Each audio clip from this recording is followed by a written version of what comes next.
In this lecture, I'm going to take a look at how to program drums in FL Studio. So first of all, I'm opening up this project that we created earlier in the course, and I'm going to go for the packs and drums. And as you can see here, we have different individual drums we can use for our beat. And we're going to produce a complete beat here. You can do that in several ways inside of FL Studio. You can either program it through the channel rack, so you can lay out each and every individual sample here in a channel rack, and then you can go with the step sequencer here to get the programming in time. And you can also choose the piano roll here instead of the step sequencer if you want to get one, let's say, one note in one side or the other side, for instance. All right, so we're going to take this first method here, and yeah, let's just create a kick drum here. So let's find a nice kick drum.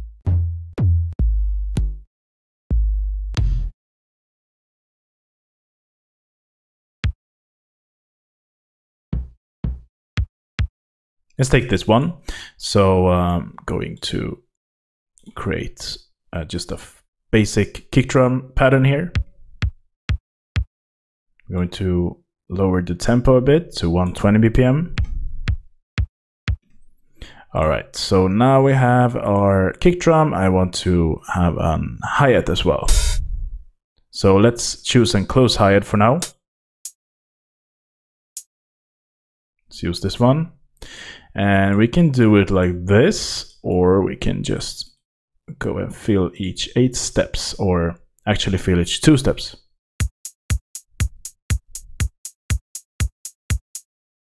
All right. Let's go with a snare.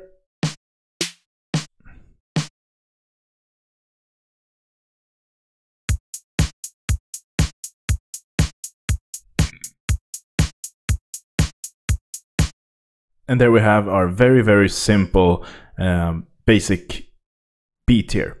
So I want to make this hi-hat a bit more like a human is playing it, because now it's the same velocity here. So it sounds very, very computerized. So let's just right click on the instrument that you want to change. And here you can see all of our individual MIDI notes. And this is the MIDI notes that we created in the channel rack.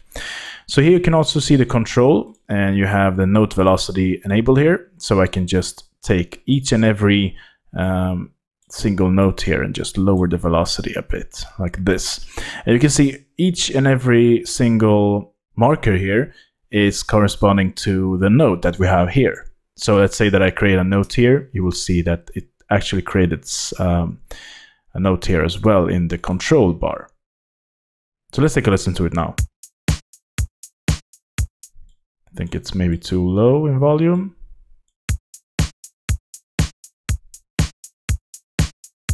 You can also add notes to this to the piano roll here. So you can just create like this maybe.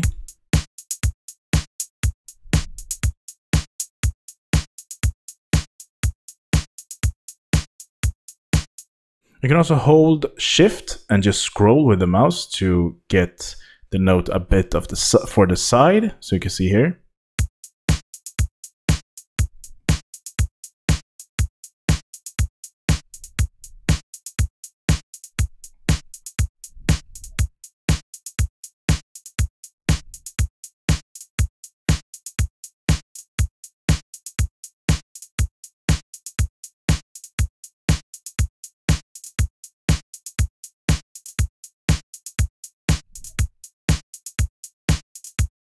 So there are a lot of different things you can do here in the piano roll. I could sit here and program drums for hours and hours, but I think you will be bored watching me just programming drums.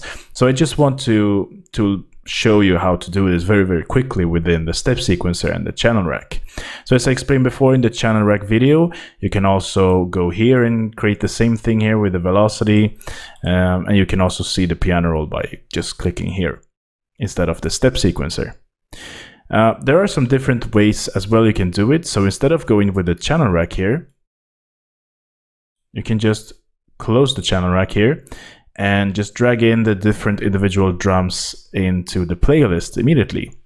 So if we just choose this dialog here, the audio clips in the picker, you can go to kick drums here, and let's import the same kick drum.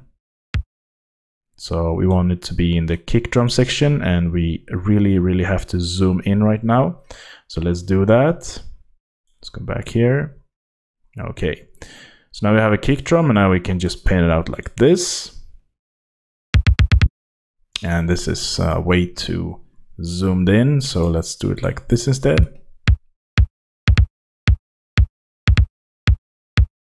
So as you can hear, the playlist stops playing wherever the last audio sample is at. So it's going to be, it's not going to be in time here. So what we can do here is to just right click and hold for the selection that you want to play.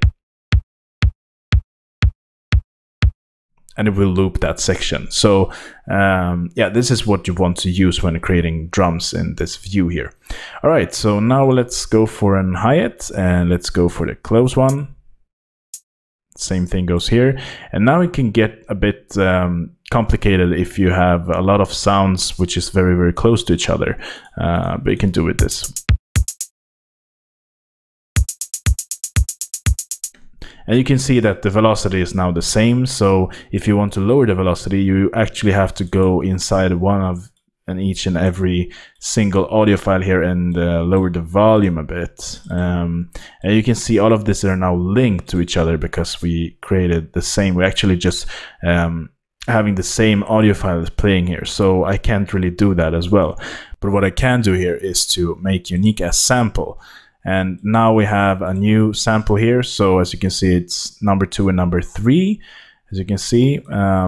So what I can do here now is to just double click, change the volume here, and it will stay the same volume in there.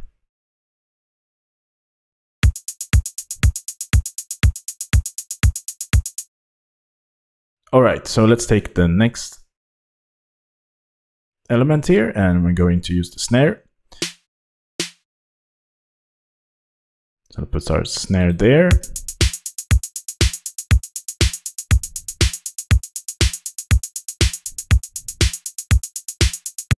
Let's lower the volume a bit, so we can do that by double clicking on the individual audio samples.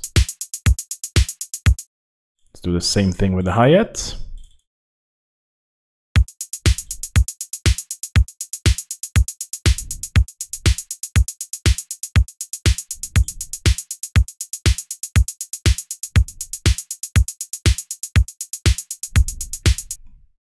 So now we have our very basic, simple drum beat here as well.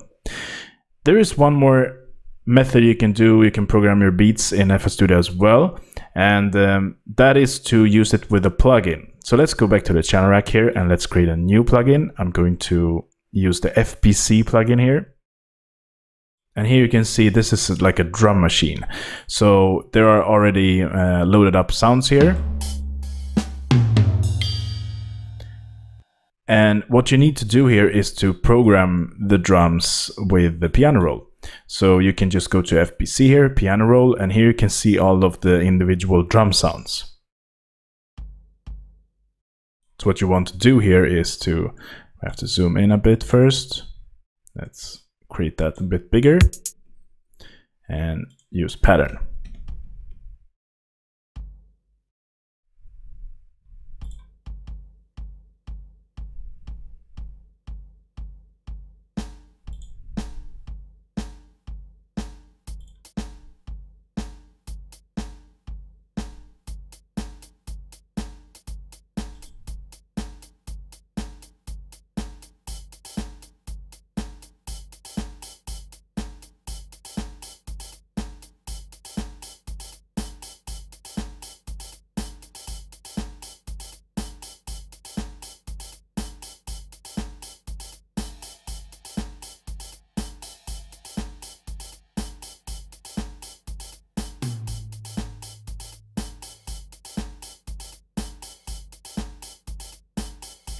So as you can see, this way it's a lot easier to make some nice cool grooves with the beat.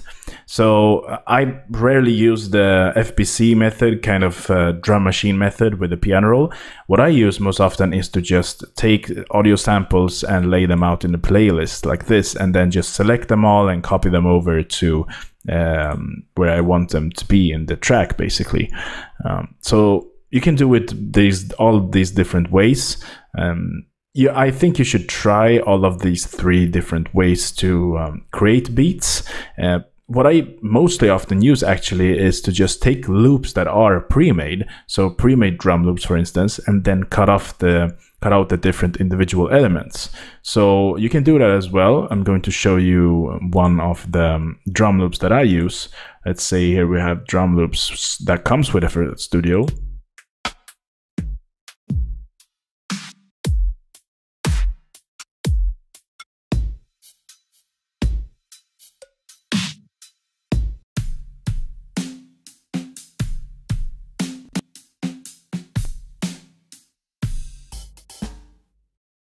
So what you can do here is just disable all of these tracks here and just listen to this one.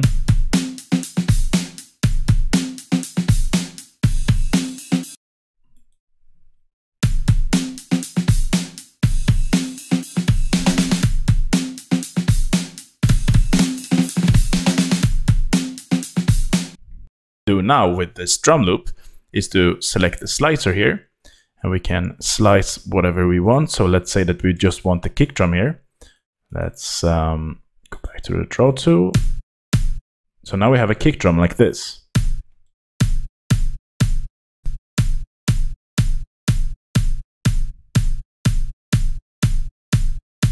Cool. So what we can do here now is I'm going to just borrow this track here and just delete the snare there and take the drum loop here again and just use the snare for it. So here's the snare. Just select that as well. All right. Let's take a listen to some other elements that we may use in our drum loop. Here's a clear hi-hat sample. So let's use that as well. Okay, so what we have now is a hi-hat, snare, and a kick drum here. So let's use the hi-hat here. Let's move the snare over to here maybe. All right, so I'm going to delete all of these and use the hi-hat here.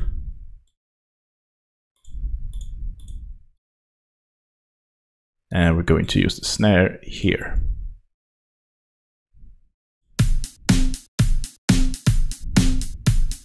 Let's select our area here.